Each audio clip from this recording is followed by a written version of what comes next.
Hi guys, for those who know nothing about a spiritual awakening, except they like the sound of it and they want to learn more about it, this video is for you because it goes from how do you actually do it, from the idea of I think I'm excited about that to how do I start and what are the steps, what's the process? That's what we're going to talk about in this video. So like and share, subscribe. You can follow us on Instagram as well because we put out daily content, and we'll be back with you real soon.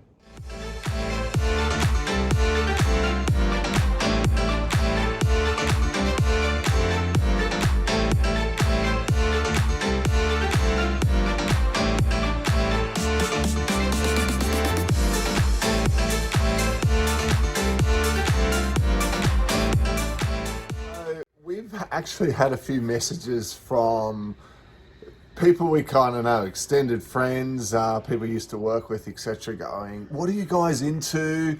I'm really interested in it. How do I get started? What can I do to get started on this path you guys seem to be going down? Because look, it seems like you're so happy and you're loving what you're doing, and it's true. We are loving it, and day by day, the days are getting easier. If you've been following some of our stuff, sometimes there are bad days, but look, there's more and more good times, and that's what it is. You know, when you clear the muck and the dirt and the stuff out of your soul, what falls back in is love and light and high vibration and energy, and that's what we're experiencing more and more in our life right now. But how do you get started? Or how do you help someone else get started who you want to come with you? The first step, I believe, is for people to realize that they are responsible for what's going on in their life and how they respond to it. So in other words, the thoughts that we think influence the world around us. So we need to realize we are responsible for how we respond to these things. So often people blame things outside themselves for whether or not they're happy or whether or not their life is going well. It's not my fault I was born on the wrong side of the tracks. It's not my fault I don't have a good enough job. It's not my fault I fight with my partner, or I've got these kids, or I'm not secure in my home, or etc. So it's the government. That's another way to go. It's not my fault, it's the government. They make us like this. That's why I'm angry and upset all the time, right? So people blame all these outside things. So the first step is to realize, hang on, I've got the power. I can control what sort of thoughts I think on a regular basis. So that's when you learn to use your mind better, to focus on what you do want rather than you don't want. Remember that saying, be careful what you think about because it just might come about. So some people all day long are thinking about, talking about, and then filling their mind with all the things they don't actually want. Yet then they moan and complain that they've got all these things going wrong in their life, or they're moving that to them by what they fill their mind with. That's the first step. Once you realize you actually have the power, then you can start the process. And the process is influencing what goes into your brain. And in our foundation course, we talk all about how to prime your mind for success. Change the nature of your thought during the day so that you're not just trying to think more positive, you are more positive. See, trying to be positive takes effort. You're constantly catching yourself being negative, and you've got to refocus that energy. When you are naturally more positive and in a good mood, then you're going to move to the next step, which is to go within and to realize that as we go through life, and this is every person, and you can correct me if you know of someone who hasn't ever had pain, disappointment, hurt, some sort of upset in their life. We have all had it. And the more you get to know people, often, the more they reveal about their insecurities, their hurt, their pain, their stuff. So that's the next step we believe is important, is emotional clearing. Yeah. And you had massive results with that, right? Yeah. So instead of looking out and pointing the finger at everyone and, oh, she made me feel like this, or he did that person cut me off in the traffic, all the things looking outside, someone else to blame. I think the most powerful thing that we just started doing was turning it back around and going, okay, why did I feel like that when she said that? Or why did I feel like that when he did that to me? Why do I feel like this when, I get a barbecue sauce instead of tomato sauce or something like this, you know.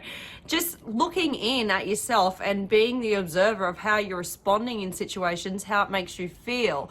And then, you know, going deeper than that and actually going in and asking, okay, please show me what I need to work through. Asking the question in your journaling, how do I feel? Okay, and then nutting it out in journaling is a really good technique to start this journey, because it's easy to blame other people and then move on and the same thing happen a week later, but you're not going to correct and clean that emotion out. What you're going to do is look in first and then move to the next point. Yeah. So I think that the key things that we learned on our path of emotional clearing was, first of all, to be able to identify all of that stuff that has happened in the past. So I think, so for you actually went along and you saw a psychologist, and at first, because your stuff was pretty full on, right? It was deep and complicated. And it affected my day to day. Like, it affected me as a mother, it affected me as a wife, and as an all-round person. So why wouldn't I want to be the best version of myself? So I just went, righto, that's a no-brainer. I'm going to go get my psychologist and go talk to him weekly and get all this stuff out. And I just took this approach to it, as in I want to be the best version for everyone around me and for myself, and prove myself that I can have the best life and I can be a shining light. And that's what we did. That's what I did firstly. So the way to clear was talk it out. So going along to the counsellor and bringing up all the different issues and talking them through. Journaling as well, so that when you're alone and when things come up, writing them down and clearing them out. I think another big step for us that super helped was to be able to talk to one another. So if you can have someone who's on this journey with you and you can share and articulate regularly, because you can do it with the counsellor, but it's good if you've got a friend or a family member, someone you can trust, who you can say, oh, you know, maybe underneath that is this, or maybe underneath that is that. Because there's different types of emotions. There's surface emotions, and then there's the causal emotion that is underneath that. So in other words, surface emotion, you're irritated because someone's late for the meeting, or you're irritated because, you know, they dismissed you or didn't greet you properly, or whatever it may be. But then underneath that might be unworthiness. So you're all upset because they're late, but deep underneath that is actually they triggered in you that you don't feel respected, you don't feel worthy, maybe you didn't get enough attention or enough love that in your mind as a child. And you know, it doesn't matter whether you did or whether you didn't. If you felt it, then you got to work through it, and that's a really important point. So if ever you're sitting there going, well, I wonder if that's just me and I'm just, you know, making too much of it. Look, if you feel that emotion, clear it out. Because once it's gone, it's gone. These things, the beauty of this work is once you really address the thing and go into it and clear it, away it goes. And you know what happens? You get the freedom of no more unspokens. Like in my life, the unspoken. Don't ask me about my little sister that died when I was a boy.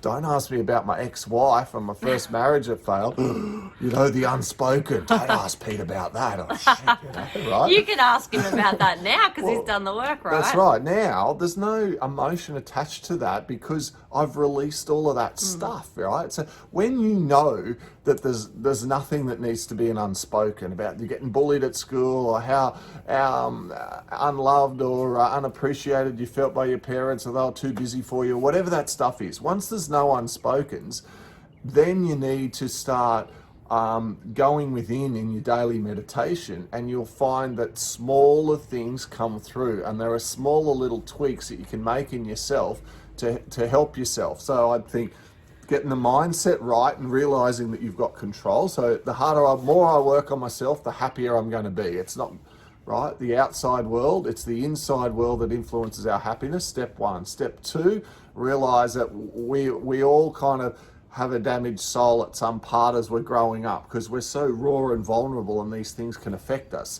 So to clear out the soul then is to go within to look more, and the meditation practice. And or psychologists or So what are you trying to do? Everyone's different. Everyone's being is different. So everyone has different trial and errors in terms of working through their emotion and what modality they choose to take. So modality meaning a counselor, psychologist, a breath work session, plant medicine, journaling, meditation. Everyone responds differently to some sort of medicine. So the medicine being the modality.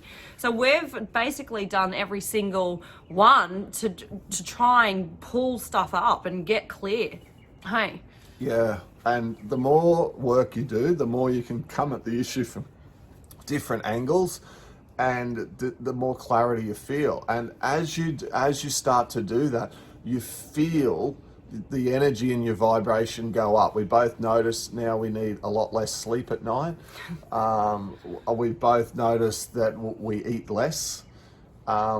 Without even needing to put in any discipline, we're drawn towards different types of foods, and we're making different lifestyle choices, and we're definitely wanting to connect a lot more with nature, very aware of the time we spend stuck behind the computer, wanting to meditate more without saying, oh God, it's another thing, I've got to go do it, you know. And our do it. Emotional clearing days are less and less length. So like we'll have, you know, more flowing days than a day, you know, where we're feeling a little bit lower vibration and we're trying to clear something. So the further along you go and you clear of your emotional baggage, the less emotional baggage days you have of, you know, down in the trenches, basically. So you have more high vibe days where, you know, we're coming to nearly the end. We've got still a little bit of work to get to until we've merged with our higher selves, but, you know, we can see the finish line, which is super exciting, and we're feeling really good day to day.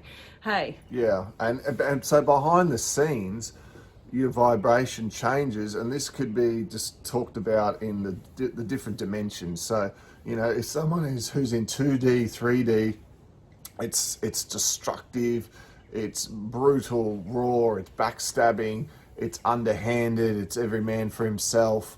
People move into 3D and they realize to work together and band together as a community, but still within that is hierarchy and deceit and ego and people unconnected. They're disconnected. They feel like they're going to get happiness if they've got a better car or a bigger house or whatever, and then they get that and they realize they're looking out and blaming people. That's a three-dimensional vibrational being. All of that. So I mean, most of the world we live in, and in most Western civilized countries, it's like a 3D world where people have, you know, got goals and they've got drive and they hustle. If they're up the higher end of 3D, down the bottom end, they're like a robot, and they just sit there and they go, oh well, you know, this is the best I can do, you know, I should have studied harder at school, shouldn't I would have been happier.